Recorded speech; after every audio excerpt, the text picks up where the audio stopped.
കേൾക്കണേ, സഹോദരാ കേൾക്കണേ.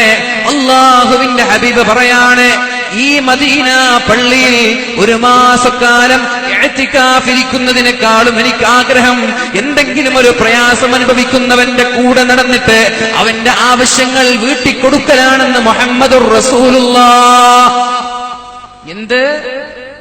എന്തെങ്കിലും ഒരു ആവശ്യമുള്ളവന്റെ കൂടെ നടന്നിട്ട്, ഒരു പേപ്പർ ശരിയാക്കാനുണ്ട്, അല്ലെങ്കിൽ ഒരു പെൺകുട്ടിയുടെ കല്യാണം കഴിച്ചു കൊടുക്കാൻ, ഒരു വീടെടുക്കാൻ, ഒരു ജോലിയുടെ ആവശ്യം, എന്തെങ്കിലും ഒരു ആവശ്യമുള്ള ഒരാൾ നമ്മുടെ സമീപത്തേക്ക് കടന്നു വന്നിട്ട് എന്നെ ഒന്ന് ഹെൽപ്പ് ചെയ്യുമോ, എന്നെ ഒന്ന് സഹായിക്കുമോ എന്ന് ചോദിക്കുമ്പോ ഞാൻ അവന്റെ കൂടെ നടക്കലാണ് പരിശുദ്ധമായ ഒരു റക്അത്തിന് 1000 റക്അത്തിന്റെ പ്രതിഫലമുള്ള മസ്ജിദുൻ നബവിയിൽ ഒരു മാസക്കാലം ഇഅ്തികാഫ് ഇരിക്കുന്നതിനേക്കാളും പുണ്യമെന്ന് പരിശുദ്ധ റസൂലുള്ളാഹ്.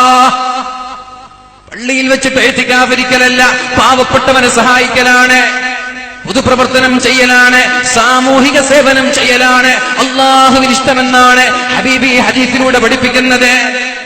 അങ്ങനെ ചില ആളുകളുണ്ട്.